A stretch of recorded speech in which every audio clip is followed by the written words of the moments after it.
second. So, last section that we did was acting in pure devotion service is a karma free from reactions. This is because karmic reaction is reserved to fruitive consciousness and not activity itself. And we did a small game last time where we were trying to understand what is sukarma, what is vikarma, what is akarma, and two meanings of akarma, and we did that. Well, in 4.16, Krishna says, even the intelligent are bewildered in determining what is action and what is inaction. And now I will explain to you what action is, knowing which you shall be liberated from all misfortune. So Krishna speaks about two things here. One is karma, doing action, and then the next one is over here in the picture to the context. What is this? Akarma. Which is inaction, not doing one's duty.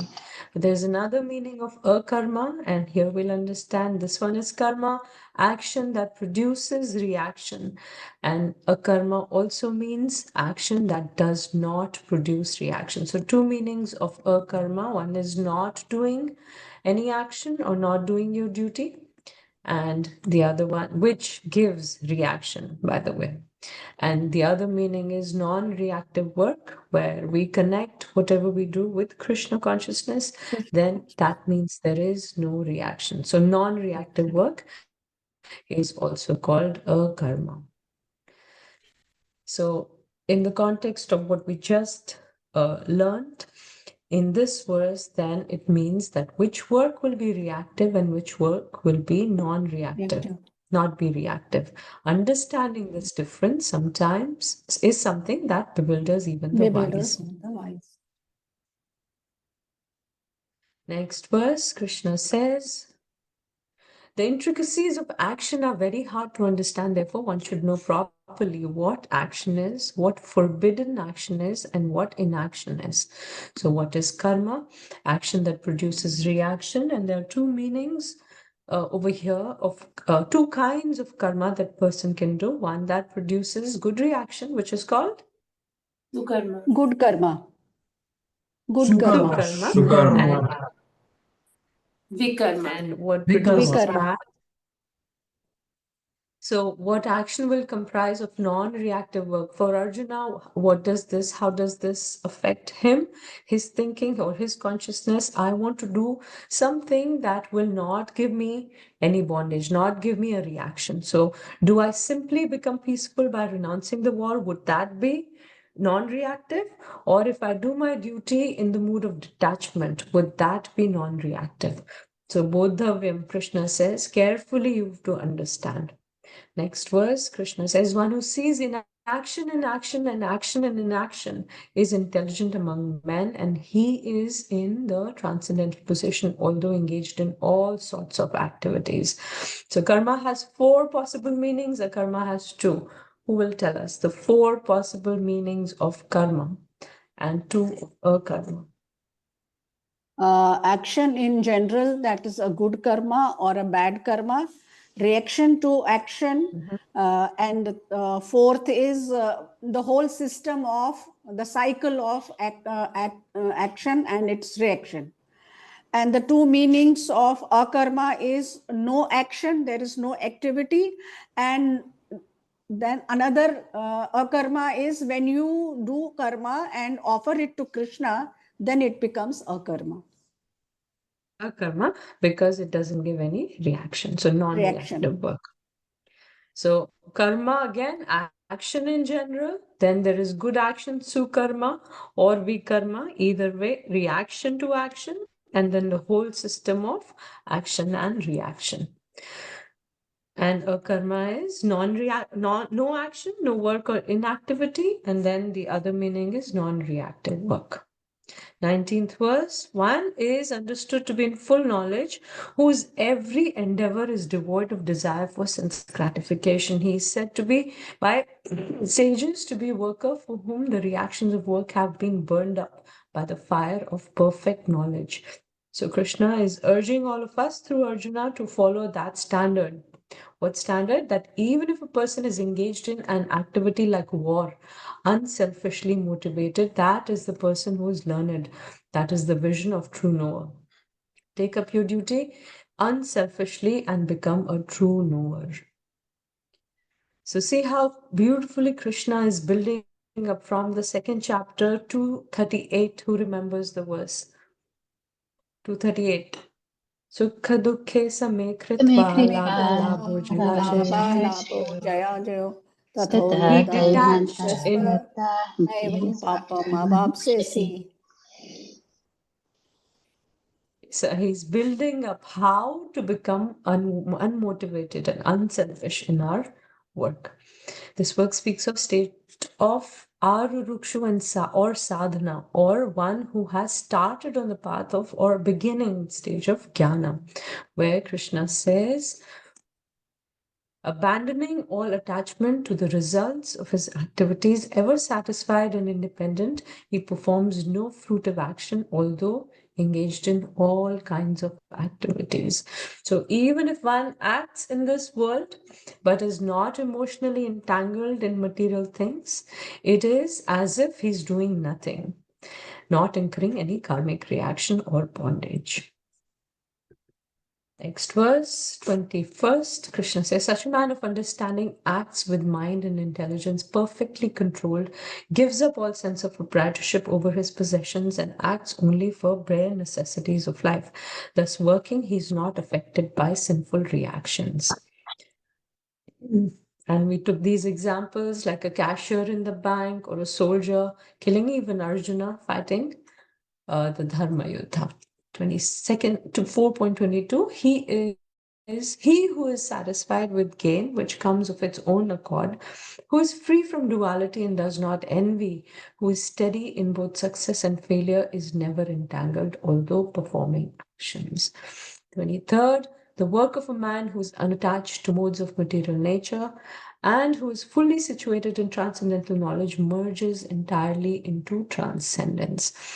And start with today's class is about yajna or sacrifices.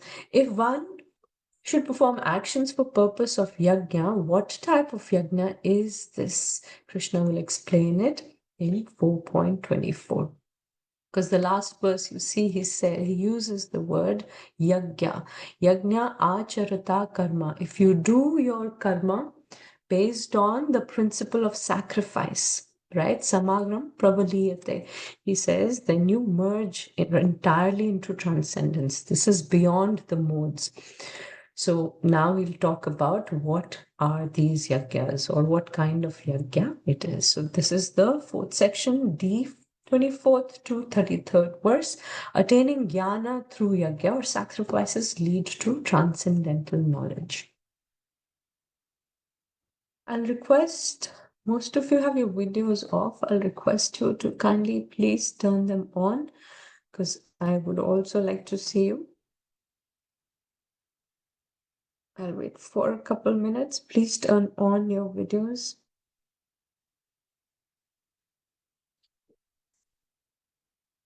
I don't want to name you guys. Please turn on your videos who have their videos off.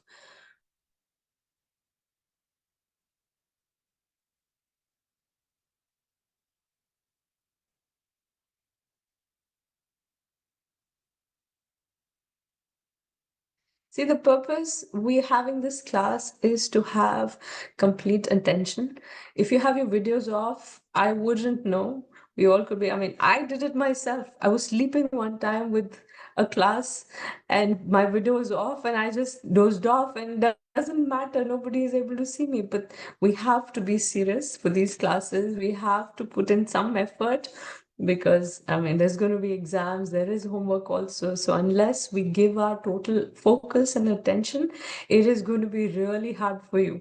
So for our own benefit, let's keep our videos on. All right, so 24th verse, we're going to recite it. And It's a beautiful verse, a play of words with the word Brahma coming so many times. So let's recite this. Brahma arpanam Brahma havir Brahmang no Brahmanahutam Brahmaiva tena gantavyam Brahma karma samadhina. Also, end of the class, we'll have an activity where this verse is going to be, is going to play the role. So kindly pay your attention. Let's have somebody read the translation first. A person who is fully absorbed in Krishna consciousness is sure to attain the spiritual kingdom because of his full contribution to spiritual activities, in which the consummation is absolute and that which is offered is of the same spiritual nature. Hare Krishna. Somewhat confusing. We'll keep it simple. We'll understand it through simple words. Brahma, what does Brahma means? Basically, it means spiritual, right? Anything spiritual. It has a lot of meanings, but one of the meanings which is in context over here is spiritual. So let's look at the translation once again. Well, let's look at each line. So Brahma Arpanam Brahma Havir.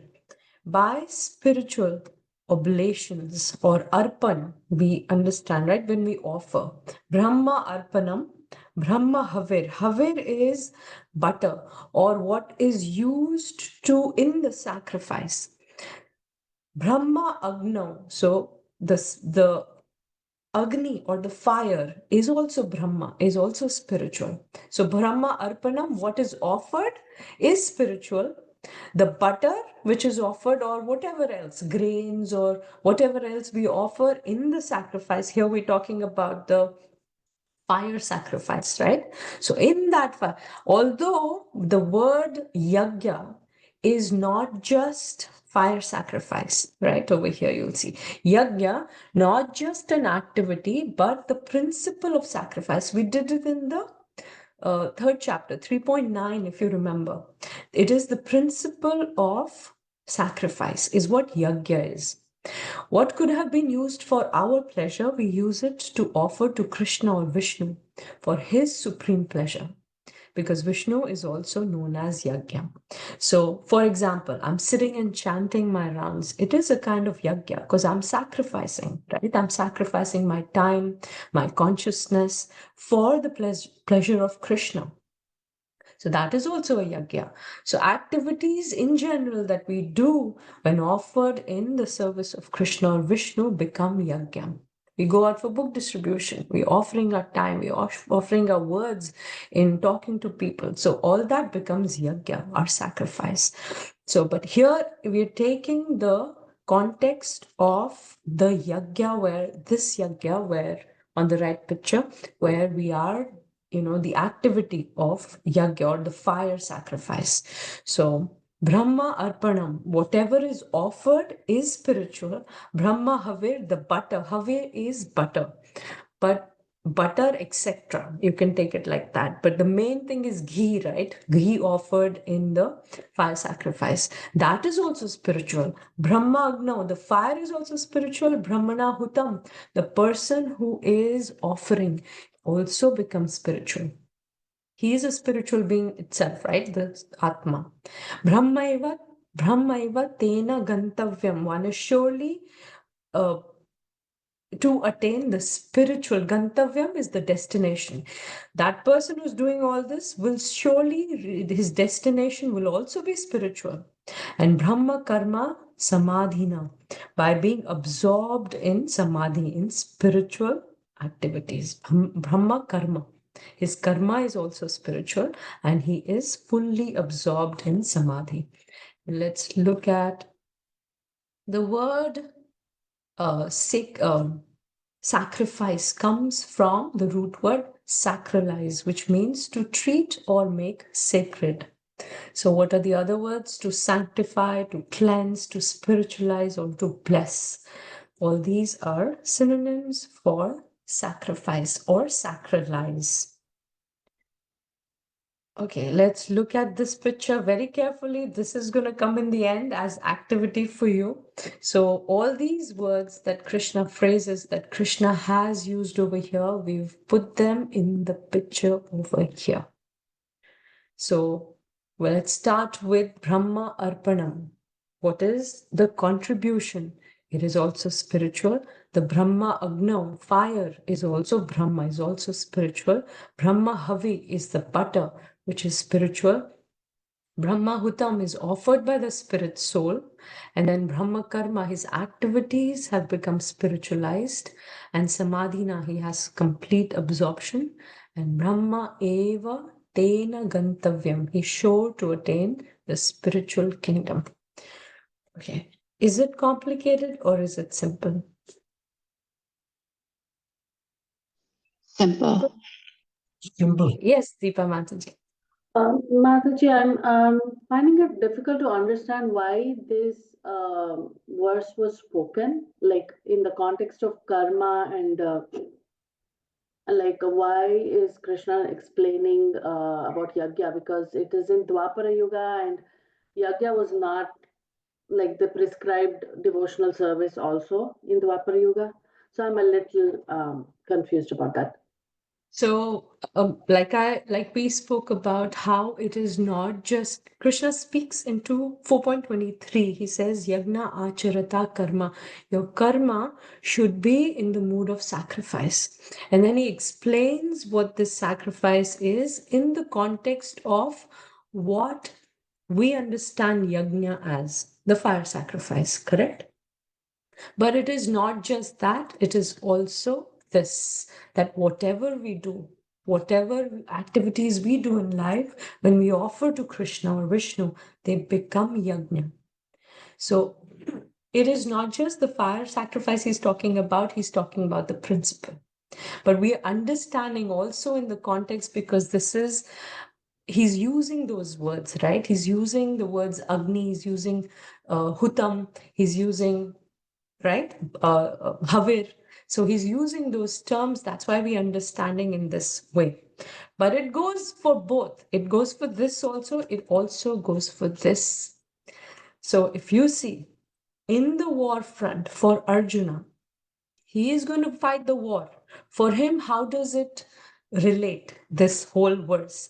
This is what it is. So Brahma eva tena gantavyam, when he is acting or fighting the war to please Krishna, then his activity of fighting becomes spiritual and his destination will be surely spiritual kingdom, which is Brahma eva tena gantavyam. Brahma Agna, who is the offerings that Arjun is giving, who is accepting? The Virat Roop or the fire. This is actually this explanation is given by Vishwanath Chakravarti Thakur. He's relating this to the war front. And the offerings that Arjun is giving is of all the army, the people the soldiers he's killing. Those are the offerings, right? Those are, if you can see over here, Havir, or the ghee which is put in the fire, is the Kaurava army, right? And the sword, not the sword, his bow and arrow that he's using is the ladle with which we offer the ghee, correct? So that is the contribution. His contribution is also, Arpanam is also spiritual because it is for the purpose of pleasing Krishna. He himself is spiritual, right? Brahmana Hutam. And then his karma, which is the activity of fighting itself, fighting the war for Krishna's pleasure, is in full samadhi, samadhina. Any questions now? You got your question answered, right, Deepa Mataji? Okay, let's take another example. When we are chanting or when we are glorifying, when we are singing any bhajan, yes, we have Krishna Keshav Prabhuji. You have your hand raised. Mataji, Brahmagno how can we relate Brahmagno with Arjun's? So the Virat Roop, where in the Agni, over here, if you see, in this Agni, you put the contributions, right? You put the ghee, you put the other offerings in the fire of the Havan Kund. Over here, that Havan Kund is the Virat Roop, where all these soldiers will go in the mouth of Virat Roop. So that becomes the Agni. Okay, Mataji. So Brahmagni is the fire or the mouth of Vishnu where all these soldiers are going. He is taking with his swords and taking these offerings of the soldiers and putting in the mouth of Virat Rupa. So, Mataji, Brahmavir is not only Kaurav's army, it includes their army also, Their na? army also. I didn't write his own army because he's not the one killing them. So with his sword, he's killing Kaurva's army. That's why I put it there. I didn't want to make it confusing. So just in the context of understanding how he's killing those soldiers and putting, although he also didn't kill all of them. So whoever he's killing, he's offering them in the mouth of Virat Rup, which is the Agni. Okay, thank you, Mataji. And here, when we are offering our consciousness, that is the Havi, that is the offering. What is the offering? When we are chanting or when we are glorifying Krishna, we are offering our consciousness, and that becomes Brahma Havir. Brahmagna is the Supreme Lord Himself or the deity to whom it is offered. And then the contribution is also spiritual. Then the Hutam, the person who's offering, is also spiritual, offered by the devotee. In full samadhi, his karma also becomes spiritual, whatever he's doing. Brahma eva tena gantavyam, he's sure to reach the spiritual kingdom. So, and this could relate to all the activities we do. We are in the temple cooking bhoga for Krishna. That becomes our yajna, right? Those ladles that we're using, or the tools or the pots we're using, all those become the what do you call it?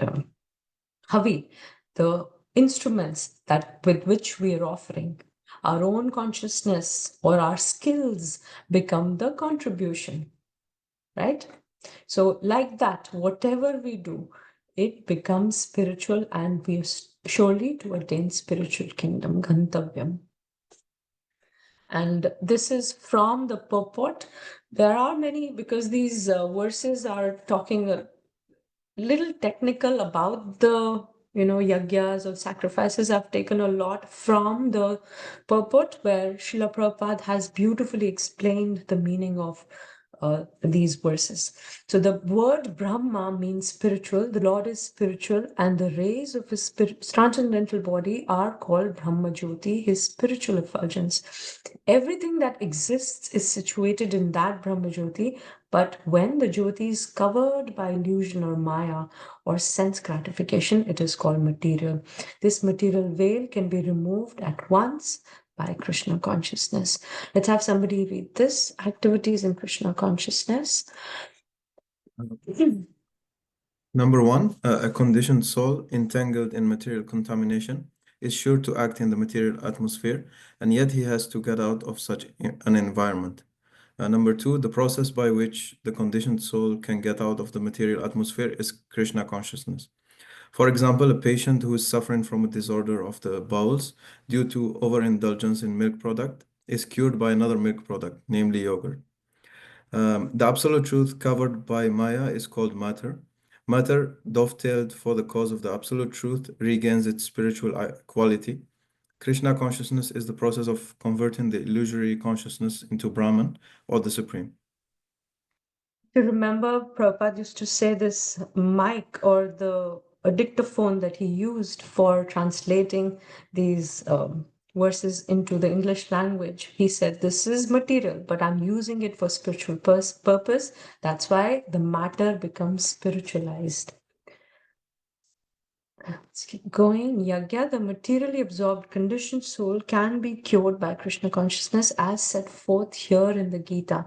This process is generally known as yajna, or activities or sacrifices simply meant for satisfaction of Krishna. The more the activities of material world are performed in Krishna consciousness or for Vishnu only, the more the atmosphere becomes spiritualized by complete absorption. When the mind is fully absorbed in Krishna consciousness, it is said to be in samadhi or trance, because Krishna has used the word samadhi now. Anything done in such transcendental consciousness is called yajna, or sacrifice for the absolute.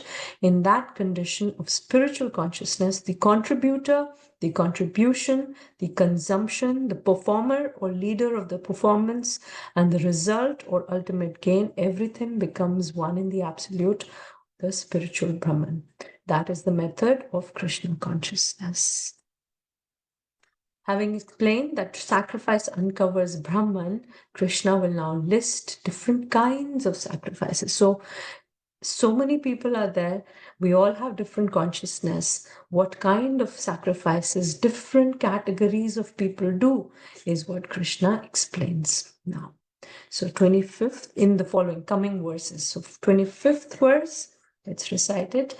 Daivam devapare yagnam yoginaha paripasate brahmagnav apare yagnam yagne naivo pajuvati. Have somebody read? Some yogis perfectly worship the demigods by offering different sacrifices to them, and some offer sacrifices in the fire of the supreme Brahma. Okay, Hare so Krishna. Hare Krishna. So some people, Daivam eva pare yagnam, some people perform sacrifice by worshipping the Devatas.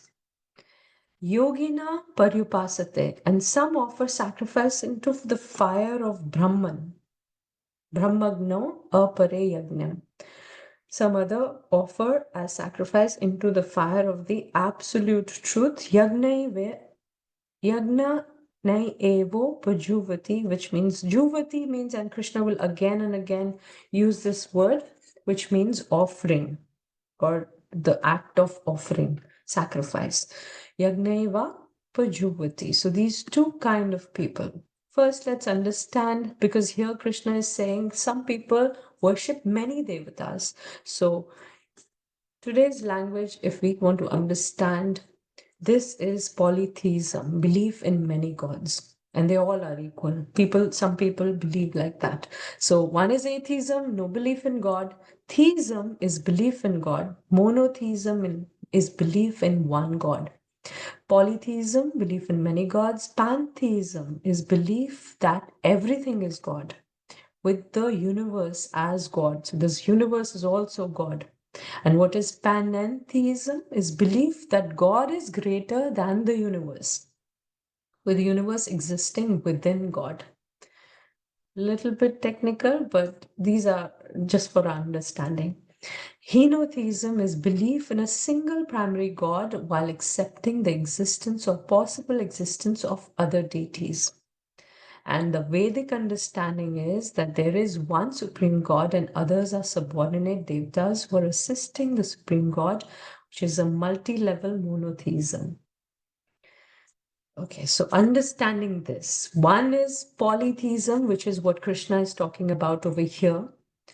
And he's saying that some yogis perfectly worship the demigods by offering different sacrifices to them. That's polytheism.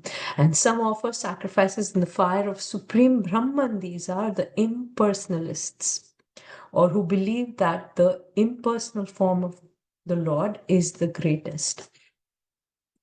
So Prabhupada says all different varieties of sacrifice, whatever sacrifices that you can think of, there are only two primary divisions.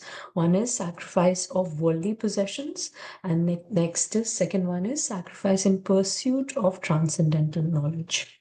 So one is actually, taking the assets or whatever we have and giving those as charity or as sacrifice. That is one category or one division. The other division is whatever work that we do, in what consciousness we're doing it. for the pursuit of transcendental knowledge is also sacrifice. So here in this verse, Krishna is talking about how different people perform different yajnas. One is Devam Evapare Yajnam. Yogina Parupasate, karmis who worship demigods by different sacrifices. Why are they doing it? Because there is an ulterior motive. They want to achieve something. That's why they go to demigods and they worship. And the second category is the impersonalists, who are yogis, jnana yogis, they offer sacrifices into the fire of Brahman. So let's have somebody read this. So first two categories is what Krishna is talking about. Sorry, for second and third, and first is the devotees. So let's have, according to the purport. Yes, Would please. somebody go ahead? Devotee, first class yogi, is Krishna conscious in Krishna consciousness, sacrifices everything, all his material possession as well as his own self for the satisfaction of Krishna, but he does not lose his individual existence. Bhav Ishvara Vadi, or believers in many God, Oh, sacrifice. sorry, this is Bahu. Oh, It's not we, it's you. Okay, Bahu Ishvaravadi, or believers in many God, sacrifice their material possession to satisfy Satisfy. and worship the demigods by various ways according to the Vedic ritual to attain material benefits. Impersonalists sacrifice their individual selves, identity, designations in the fire altar. Supreme Brahman, thus ending their individual existence by merging into the existence of the impersonal Brahman. They sacrifice their time in philosophical speculation to understand the transcendental nature of the Supreme. So yeah, this is clear, right? Bahu Ishwarvadi, who believe in many gods, all devtas, and they'll worship, particular devta for this benefit, the other devta for this benefit, right? Somvar ka bhi fast rakhna hai and Mangalvar ka bhi rakhna hai for their benefits, whatever they want to achieve, which are all temporary. Impersonalists, they sacrifice their own self, meaning their identity, their designations in the Supreme Brahman, thus, because they want to merge in that Supreme Brahman. That is what they take as the ultimate. But the devotees, they also sacrifice their material possessions. They also want to sacrifice their identity, meaning identity as that I am the enjoyer, because they want to believe I am the servant. So in that way, they don't lose their own individuality. They are servants, or we are servants of Krishna. Okay, Prabhupada says different types of sacrifice by different performers. Factually, sacrifice means to satisfy the Supreme Lord Vishnu, who is also known as Yajna. We did this earlier. Okay, any questions so far? No, easy, right? Okay, let's keep moving. 4.26. Shotradini indriyanyane samyagnishu jhuvati shabdadin vishayananya indriyagnishu jhuvati. The translation is right here on the screen, same screen. Some, the unadulterated brahmacharis, sacrifice the hearing process and the senses in the fire of mental control, and others, the regulated householders, sacrifice the objects of the senses in the fire of the senses. Bhagavad Gita 4.26. Hare Krishna. Let's understand this. Protra dini indriyanya anne. So some other people, Krishna is saying, they offer the hearing process in the fire of samyagnishu juvati, in the fire of self-restraint. Shabdadin Vishayan Anne, and some other people, they use the objects of sense gratification, such as the sound vibration, Shabdadini, and Indriya Agnishu Juvati, in the fire of the senses itself, or the sense organs. They put that. So let's understand this. So one is the first If you see 4.26a and b, Krishna is talking about the brahmacharis, and c and d, Krishna is talking about the grihasthas. So what do the brahmacharis, what are they sacrificing?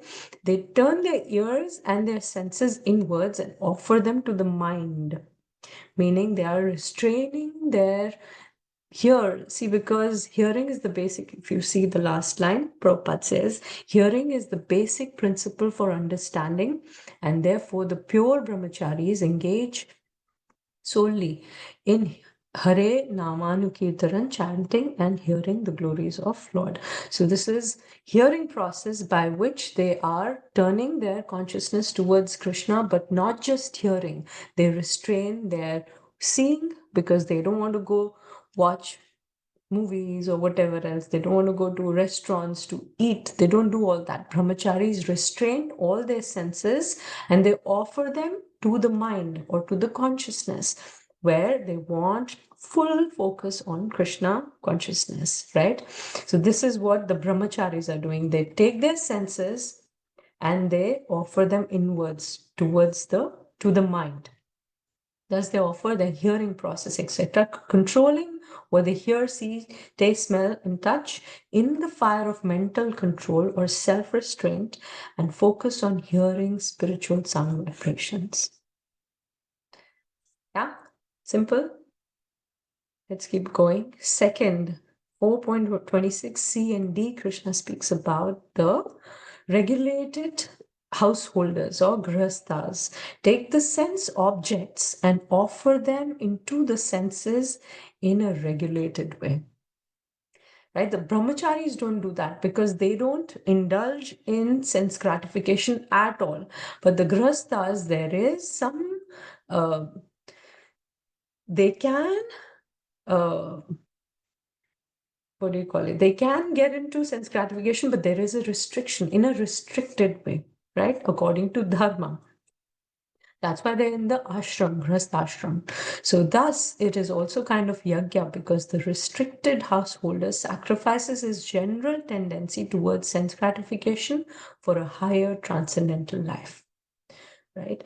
The simple example of eating, the grihasthas will also not want to eat whatever is given to them. There is a restriction, right? At least eat vegetarian. Don't eat onion and garlic. And eat what is offered to Krishna. So those are restrictions put for grihasthas also. So they also, what they do is they take the sense objects, right?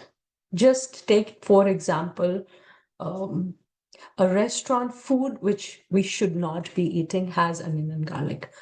Take that food, they're offering it into the senses itself. I don't want to eat this because this will not lead me to advancement in my Krishna consciousness. They're offering them into the senses become the fire, and they're offering them in the senses. No, I don't want this. So they're sacrificing. Right? Here we see brahmacharis are sacrificing the senses itself because they don't indulge in sense gratification at all. So they're sacrificing the senses into the mind itself. All these processes of hearing, touching, smelling, all this is sacrificed in the mental control or self-restraint. And Baldev Vidyabhushan, he translates the Naishtika brahmacharis offer the senses into the control of senses. The householders offer the sense objects into the fire of the senses. You can take a minute, read this, and we can discuss if we want to, or if it's clear, we can move ahead. Mataji, Yes. could I just ask you to remind me of the term Naishtika? Naishtika? Yes, please. So pure, meaning Pure. Okay. yeah, pure in the sense That's right. he's perfectly following, purely following. Those are Naishtika brahmacharis who've never gotten married. Thank you, Mataji. Hare Krishna. Krishna. Anything else? So 4.25, Krishna gives two categories. One is the Devata, the worshippers of Devatas. The other category was worshippers of Supreme Brahman or the impersonalists. This here's the next verse 26. Krishna is giving two varieties, two kinds also. One is the grihasthas, the brahmacharis, the other is the grihasthas. Yeah, let's keep moving. So sacrifices by brahmacharis and grihasthas. The purpose of varna is meant for perfect yogis or transcendentalists. To become perfect yogis. So there are some brahmacharis, some are grihasthas, some are vanaprasthas, some are sannyasis, right? So sacrifices by the brahmacharis, hearing only words concerning Krishna consciousness. We just did this. You can read this later. For the householders also here, Prabhupada talks about intoxication, meat eating, also sex life. They're general tendencies of human society. Regulated householders, they do not indulge in unrestricted sex life and other sense gratification. It's yajna, because the restricted householder sacrifices his general tendency towards sense gratification for higher transcendental life.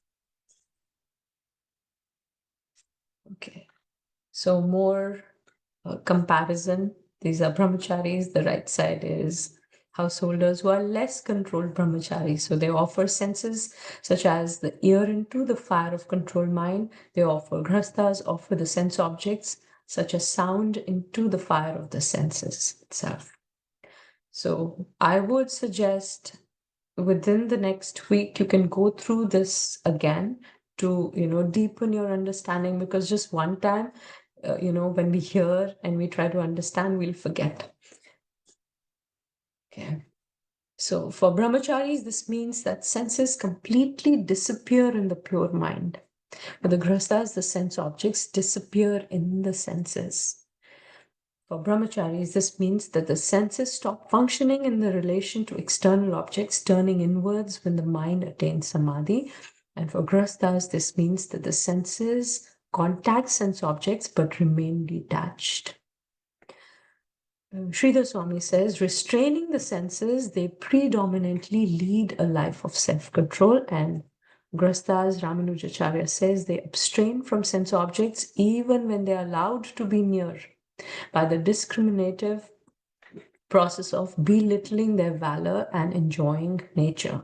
So they want to not give attention to the enjoying nature, but they want to be discriminative in the sense what should be done, what should be restricted. So although the sense objects are right there, their sacrifices restraining from them. Right? For the brahmacharis, the sense objects itself are not there because they've taken their senses and they've offered them in the restraint or the mind control itself. Prabhupada says all four ashrams are meant to become perfect yogis and transcendentalists. Okay, this is in notes what we just saw over here. Let's keep going. Next verse. Now this is yoga system of Patanjali. Krishna is bringing Ashtanga yogis.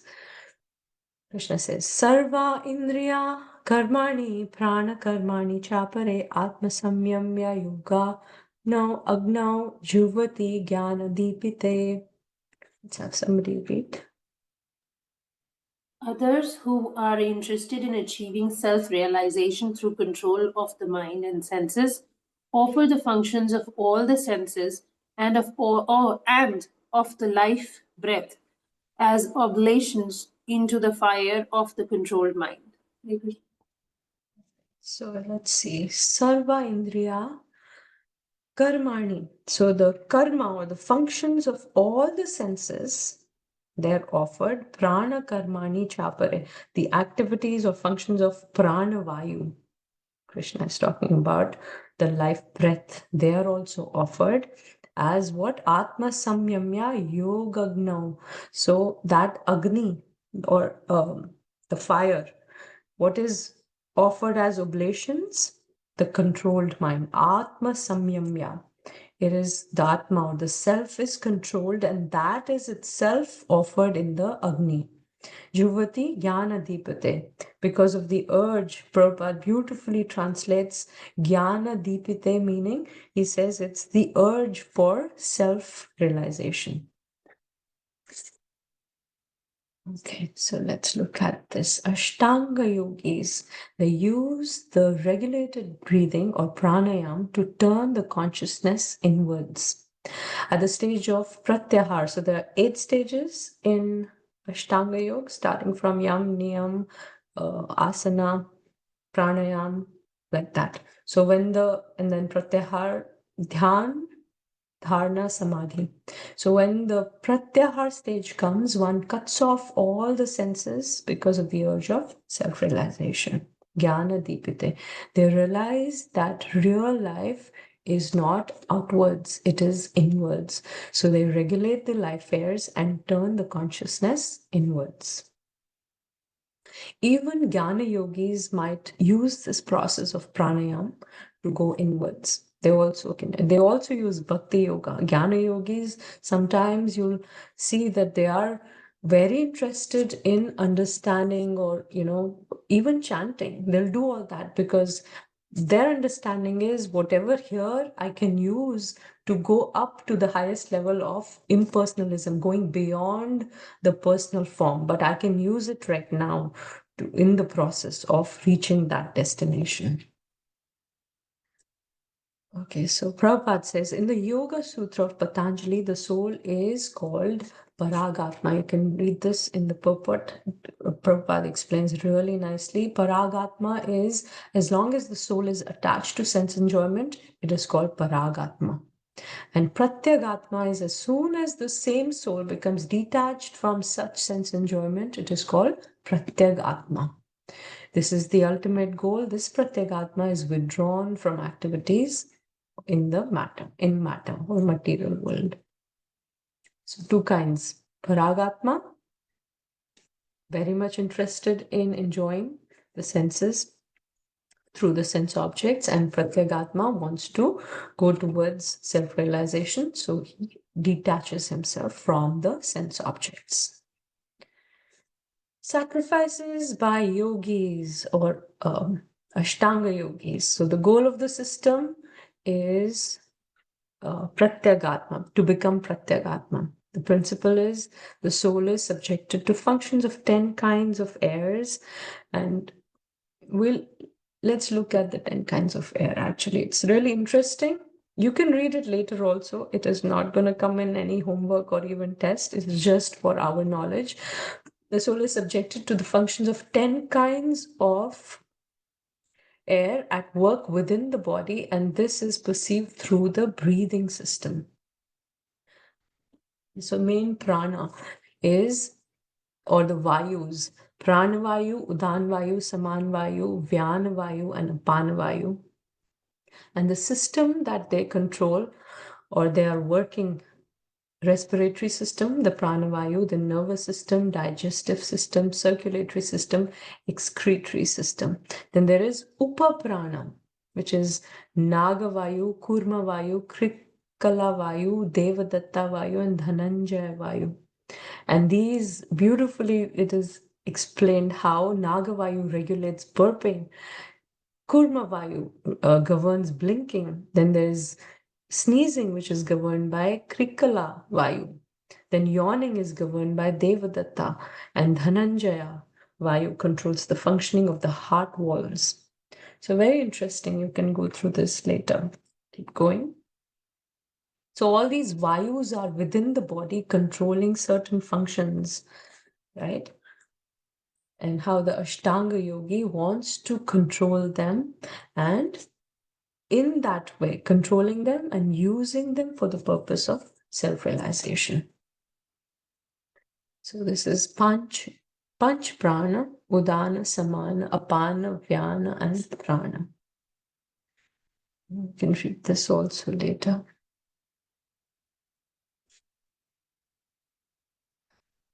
More details about all of these. Baldev Bhushan. Others offer the activities of the senses and pranas into the yoga of the controlled mind, thought of as fire. With the mind, they attempt to destroy the tendency for activities of the senses and pranas.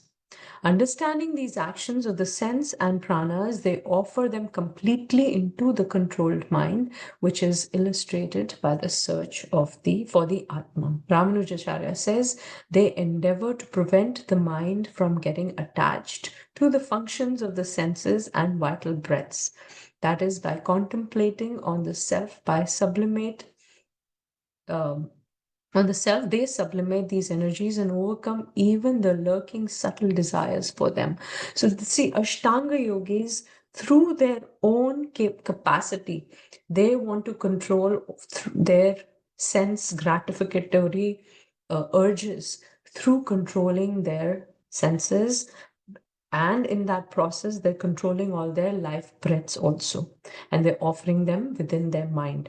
So, but for a devotee, Prabhupada always brings about how the perfect way and the simplest way is through bhakti. When we offer whatever the tendency we also have to enjoy, right? We use those for Krishna's service, for the pleasure of Krishna. The process becomes so simple. We don't have to get into pranayam and doing all of those things. The senses are themselves tamed by offering to Krishna and taking his remnants. So the process becomes simple, it becomes joyous. We don't want to look like this person, right, Ashtanga yogi in the middle, in the search for self-realization, and we become like this. It is such a joyous and beautiful process, and we are so thankful to Prabhupada for bringing it so making it so easy for us to also practice. Yes. Okay, we have Mohini Mataji and Deepa Mataji. Go ahead, please. Mataji, you were talking about this Ashtanga yoga. Was Dhruv Maharaj also did the Ashtanga yoga? Yes, he started on that process, yes, by controlling his life breath. But he was all the time, there was a DT form also made with because see, he was under the guidance of who? Narad Muni. Whatever the level is at that time, he had a lot of desire. He wanted a kingdom bigger than his grandfather, right? So because of that, he wasn't directly put into bhakti by Narad Muni. Narad Muni also such a wonderful devotee of Krishna. He sees where we are at and he gives the process. So he gave the process. You chant Om Namo Bhagavate Vasudevaya and you make a DT form, you concentrate. And through the process of Ashtanga Yoga, yes, he controlled his life affairs. He stopped eating also. He was eating dry leaves and then he stopped eating that too. So through that process, within 6 months, he reached the point where Lord Vishnu came himself. But when Lord Vishnu came and gave darshan, right, he said, and he made Dhruv Maharaj sit on his lap. He said, now I don't want anything. So coming in contact with Krishna or Krishna consciousness, one becomes purified. Even if we have certain desires in the beginning, we start the process of Krishna consciousness. And then coming in contact with Krishna and his holy names and his devotees, one is purified and we understand what is the real or the perfect destination and how to achieve. Yes, Deepa Mataji.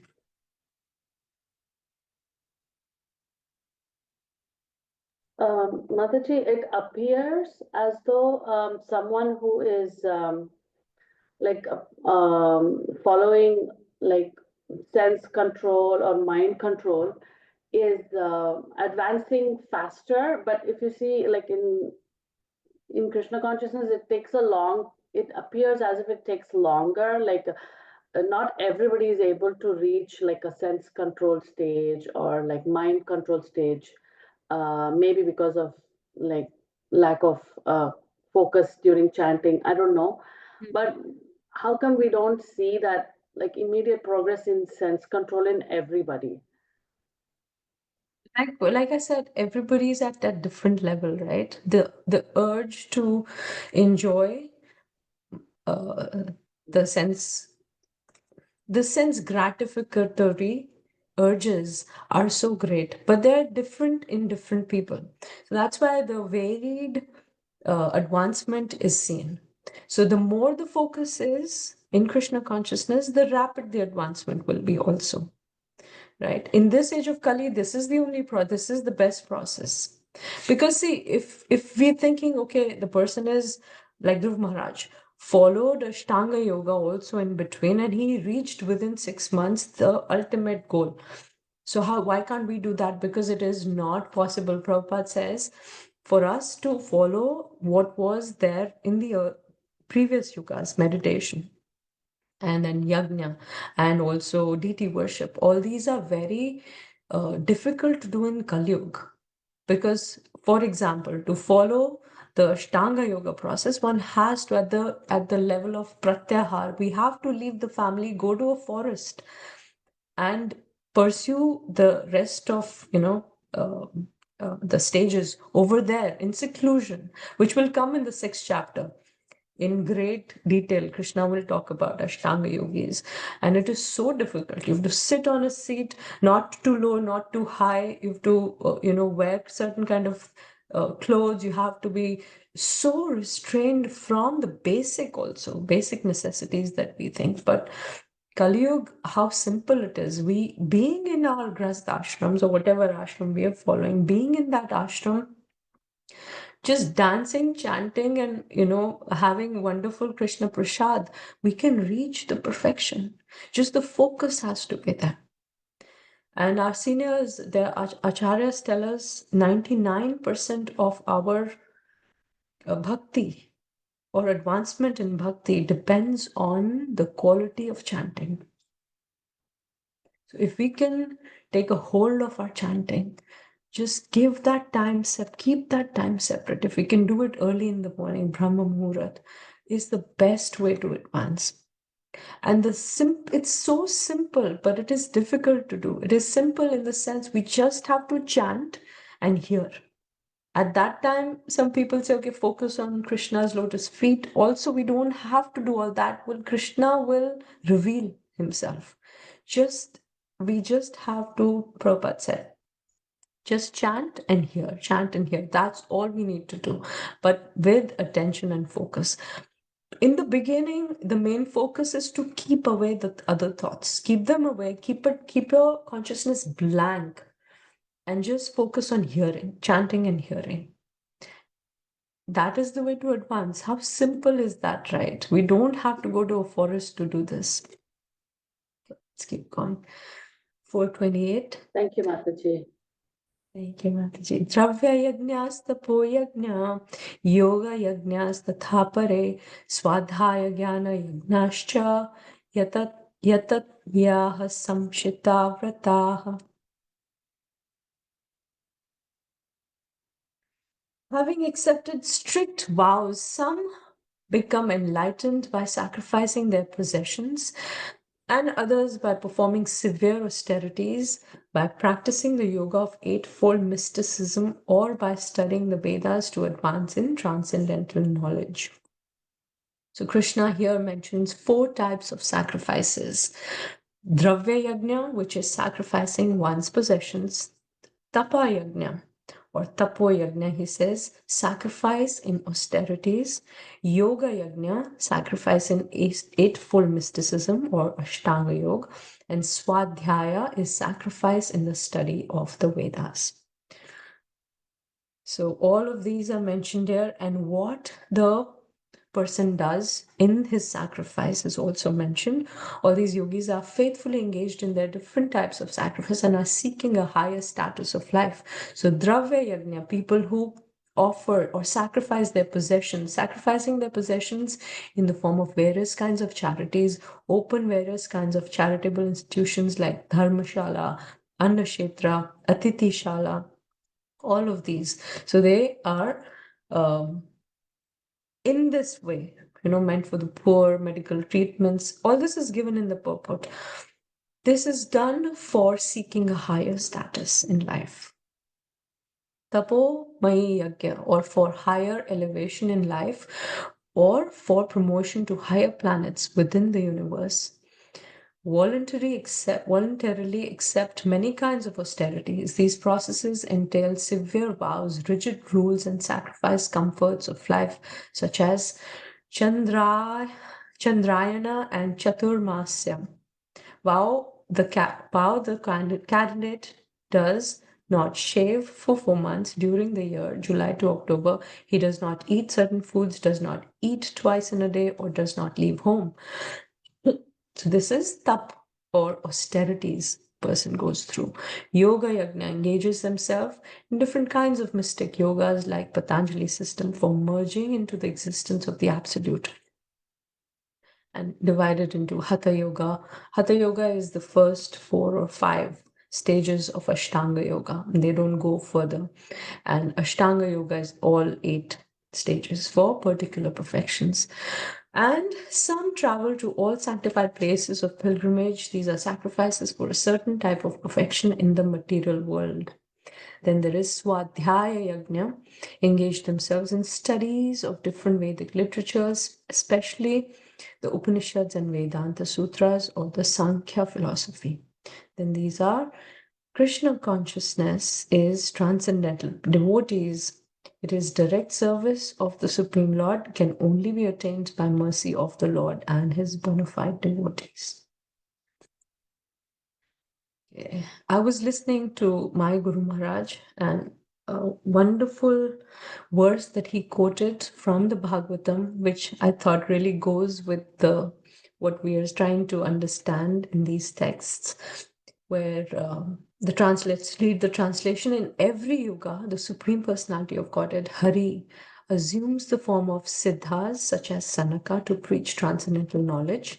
He assumes the form of great saintly persons like Yajnavalkya to teach the way of karma, and he assumes the form of great yogis such as Dattatreya to teach the system of mystic yoga. So Krishna himself takes these forms to teach the various kinds of sacrifices.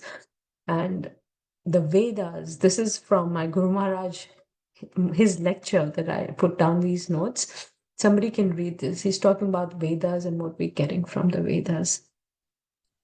Vedas are like desire trees. According to one's inclination, one's consciousness, one can take to the path that will bring to the ultimate goal. Also, Veda provides the path that regulates our life through dharma. One either gradually or rapidly gets higher realization of happiness within material existence. Veda tries to bring us from ignorance to passion to goodness, and eventually to the point of surrender to the Lord. And there are many forms of dharma taught by the Lord to elevate human society. Vedas, through sacrifices, teach how to live a more noble and pious life. Yeah. So importance of sacrifice, how we can elevate through, at whatever level we are at, we can elevate through our own inclinations, our consciousness. So various categories are given.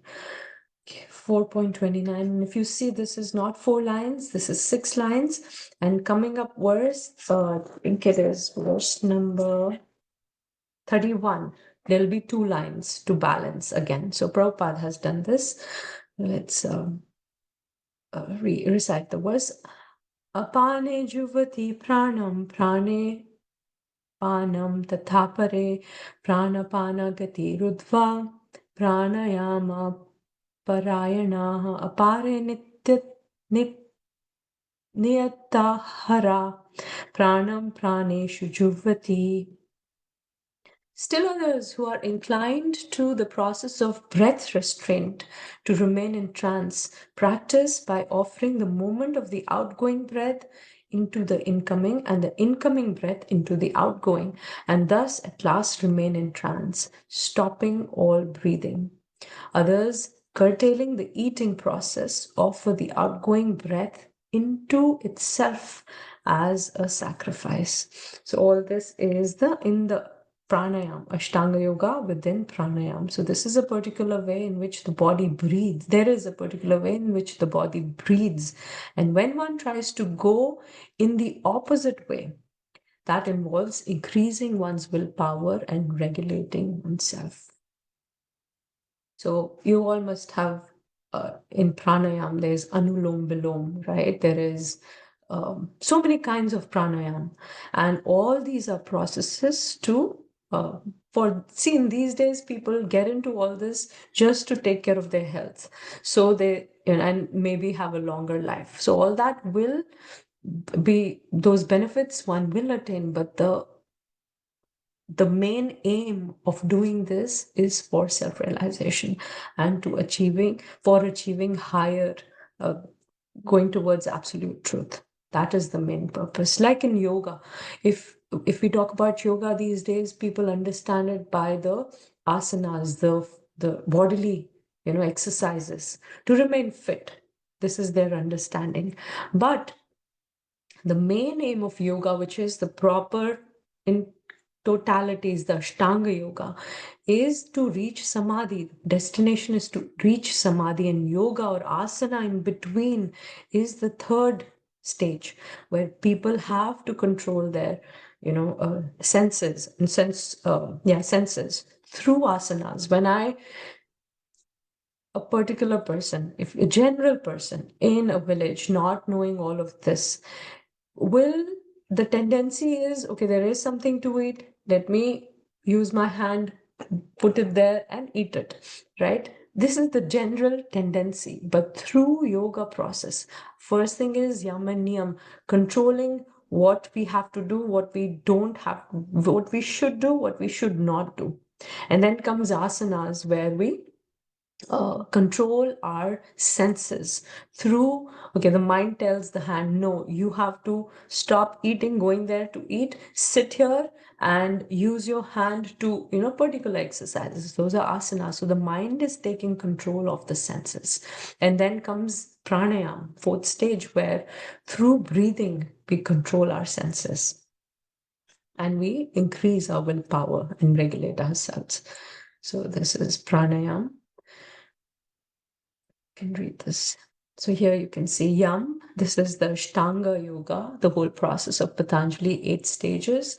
The first 4 are called Hatha Yoga, or where you go through yam, niyam, the 5 restraints and 5 observances, then asanas, then pranayam.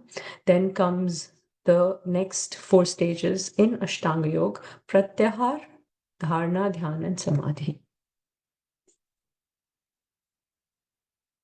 Okay, you can read all this later.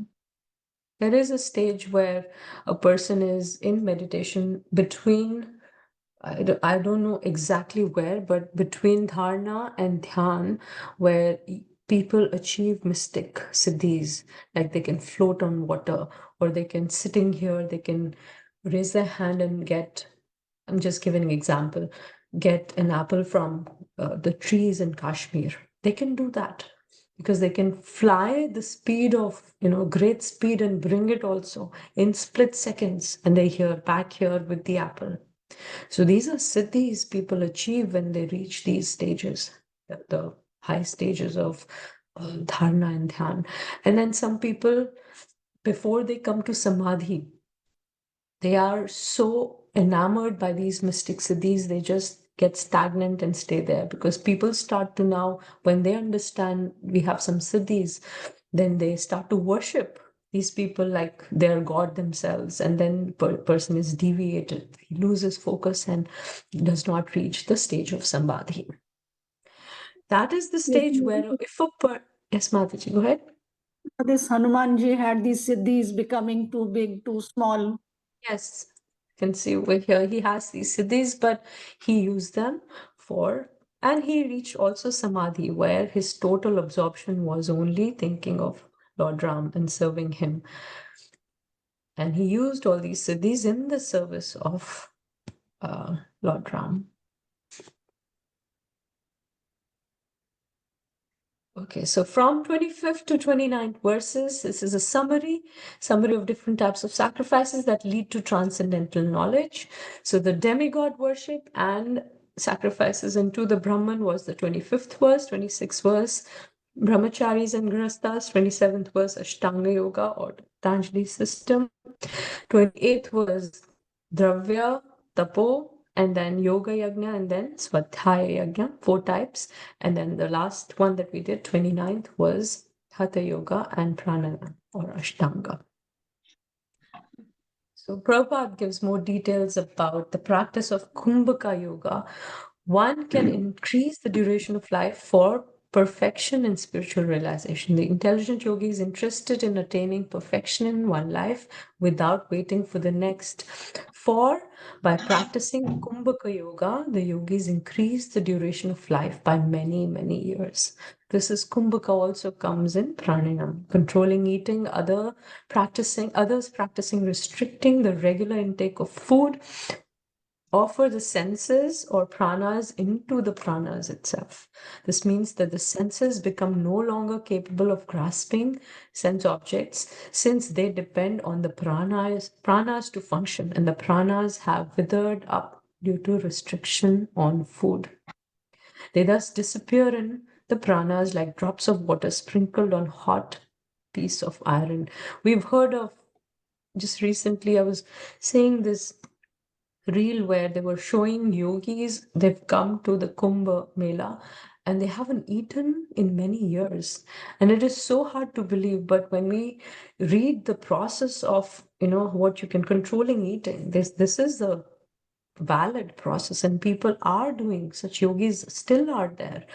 So many in the Himalayas and they're doing all these processes. Prabhupada says the practice of reduced eating is automatically done when one eats only Krishna Prasad. Reducing the eating process is very helpful in the matter of sense control, and without sense control, there is no possibility of getting out of material entanglement. So what is offered, I'll eat only that. To come to that stage also requires a lot of focus, and like Deepa Mataji said, how come we're not able to, reach quickly? Because these are some processes, and if we can take them seriously, then there is rapid elevation, also advancement in Krishna consciousness. And you can read all these notes. Let's come to the next one. Sarve Pete Yagna Vido Yagna Shapita Kalmashaha Yagna Shishta Amrita Bhujo Yanti Brahma Sanatanam. All these performers who know the meaning of sacrifice become cleansed of sinful reactions, and having tasted the nectar of the result of sacrifices, they advance towards the supreme eternal atmosphere. So common aim of purpose of performing sacrifices, common aim is to control the senses. Since sense gratification is the root cause of material existence, sacrifices help one to become cleansed of the sinful reactions of material existence, gain transcendental knowledge, and gradually devotional service, advancement in life, one becomes happy and opulent in this life. End of life, enter into eternal kingdom of God. So there are impersonal Brahman. Destination can be impersonal Brahman or become associate of Krishna in the spiritual world. So this is the common name. We just did this. All sacrifices help one become cleansed of sinful reactions. One becomes happy and opulent in this life. At the end, he enters into kingdom of God, either merging into the impersonal Brahman or associating with Krishna in Golok Vrindavan. Next verse. Now this is only 2 lines. Remember how in 29th verse there was 6. Nayam lokosti ayajnasya kuto nya kuta kuru sattama. O best of the Kuru dynasty, without sacrifice, one can never live happily on this planet or in this life. What then of the next? So without sacrifices, this general principle Krishna is giving over here.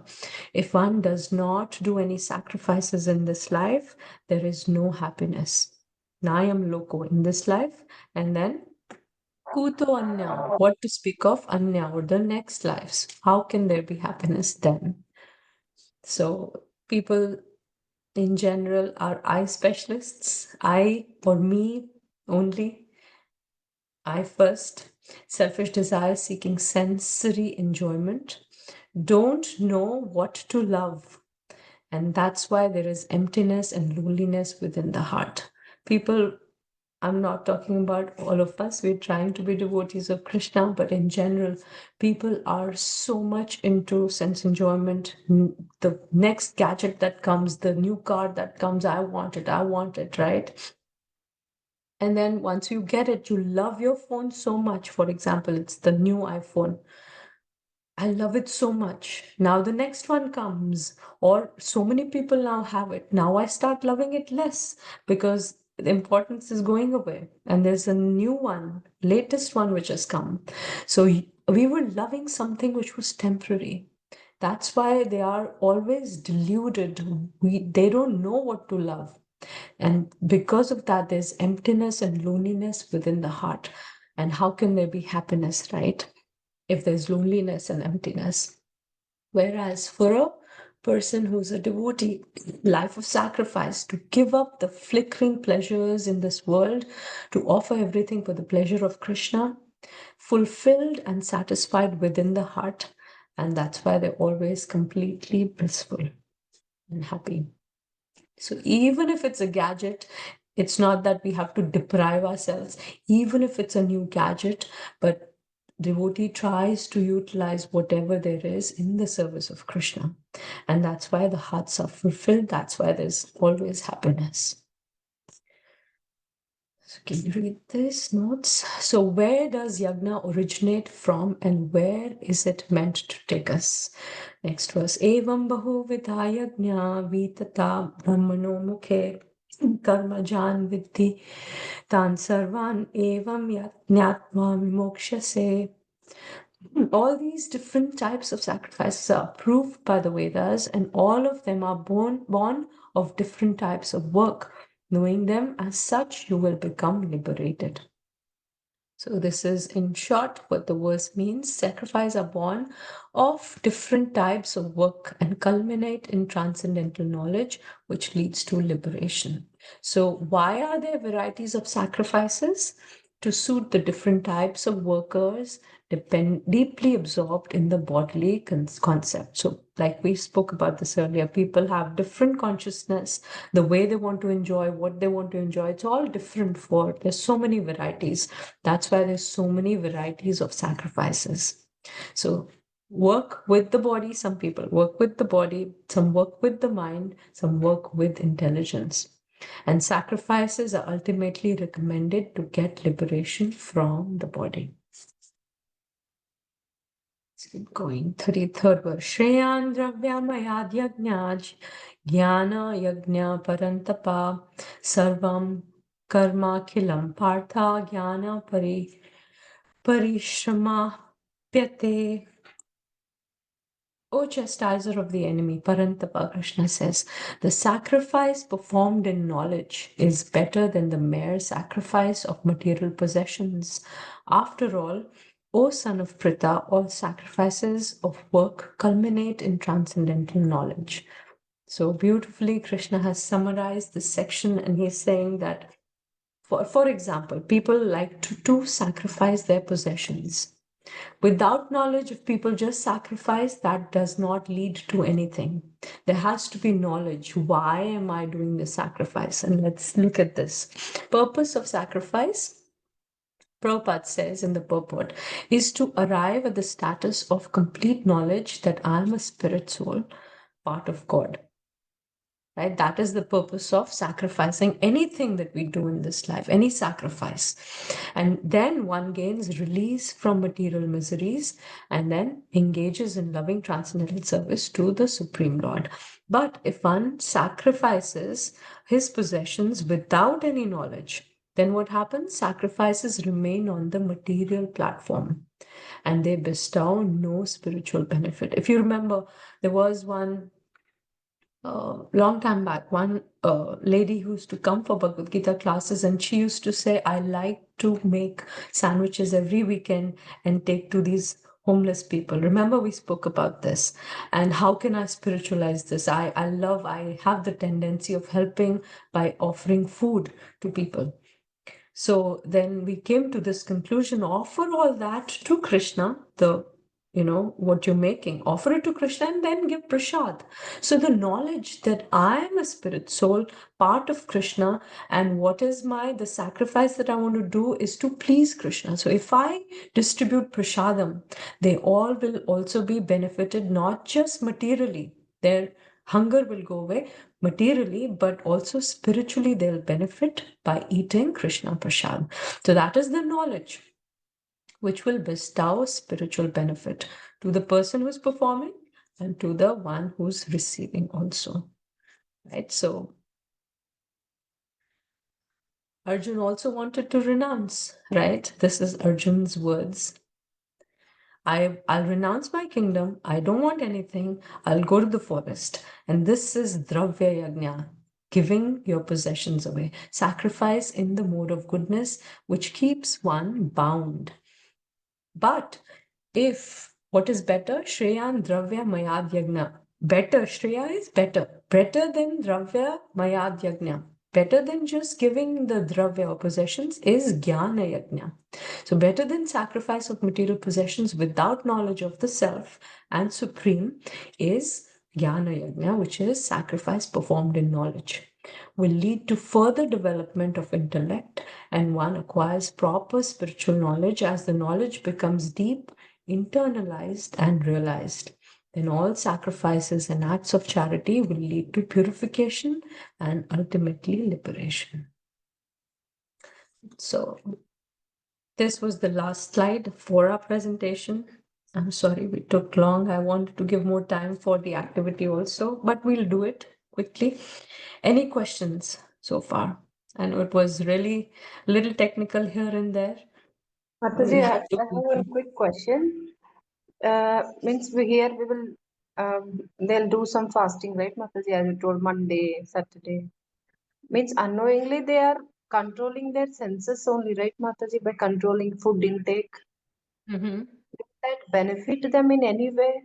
Yes, all these are beneficial. That's why they're in the Vedas. So the benefit is there's some purification which is coming, right? They're controlling their eating, and the benefit is coming. They are getting material benefits. Whichever deity they're trying to please, they will get some benefit.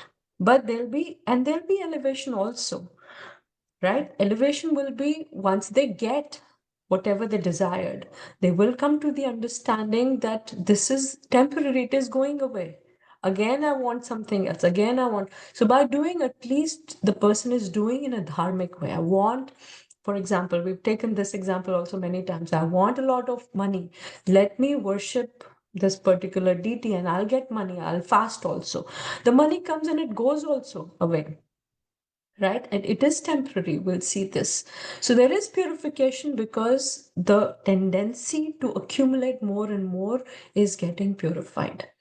What is the high? There must be something higher than this, and gradually it's not quick, but the gradual processes, I'll come to the understanding that money is not everything. It is not giving me happiness. So what is it which will give me happiness? Then when one comes in contact with a devotee and understands, yes, it is service to Krishna which will give me. So all these sacrifices from wherever a person is will lead to Krishna Bhakti only, but it's slow process. Got it, Mataji. Thank you so much. Thank you. Yes, Kaya Mataji. Hare Krishna Mataji. In a couple of slides before, there were the different with the work with the body. Go ahead. Work with the body, work with the mind, work with the intelligence. I'm not certain about understanding So these are all sacrifices, right? Variety of sacrifices to suit the different types of work are deeply absorbed. So people like I want to, for the body, again, sacrificing eating. So I'm sacrificing my eating. It is connected with the body only. Or I'll go and serve the homeless people by doing this, distributing this and this and this. So this is all sacrifices done with the body. With the mind, sacrifices are done where we use our consciousness in offering it to particular deity or whatever our level is, whatever sacrifice. So we're using our mind in those sacrifices, and intelligence, again, using our intelligence in all those sacrifices, whatever we do. Like studying the Vedas or Yeah, like for I jnana just yogis, yeah. okay. studying So like the Vedas. distinction between the mind and intelligence. Mind would be mental focus, like putting your mind in a certain place to focus, and then with intelligence it would be some form of study. Exactly, yeah. Okay, Using I our see. intellect to study and to understand. Mind is just controlling the mind and focusing Got it it. wherever you want. But when Okay. intelligence comes, see, mind, what does the mind do? It takes whatever we're doing, right? And whatever we're experiencing, it's like a storehouse. It keeps our memories stored. And wherever it is needed, the mind will bring out, okay, I did this, and that's when there was an experience of enjoyment. Or I did this, I didn't experience. So that's the capacity of the mind. Intelligence is, okay, I did this, I enjoyed. Do I want to do it again? And how do I want to do it? Intelligence then plans. Right? So the mind is the storehouse, and then the intelligence sort of sifts through those different impressions and makes decisions based on that. Makes Okay. decisions and scrutinizes and plans what can be done. Okay. Hare Krishna, Mataji. Thank you. Thank you, Mataji. All right. So this is the activity. Sorry, not this one. This is the activity. You have your blank papers or the notebook with blank sheets, and you have your colors or pen, whatever. We have to draw this. Very simple, not too intricate. Just draw a person sitting, and there is this Yagya Kund, and the fire is there, the ghee pot is there. Just draw this basic, and we have to categorize. You can put arrows and put all these 7 wherever they fit. It was there in the presentation. You must have, if you remember, there was a slide which showed all of this, and it was pointing towards.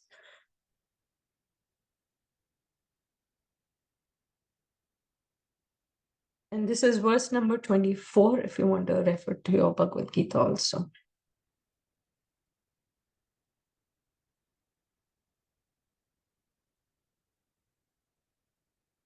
So this is an activity just to reinforce what we've learned.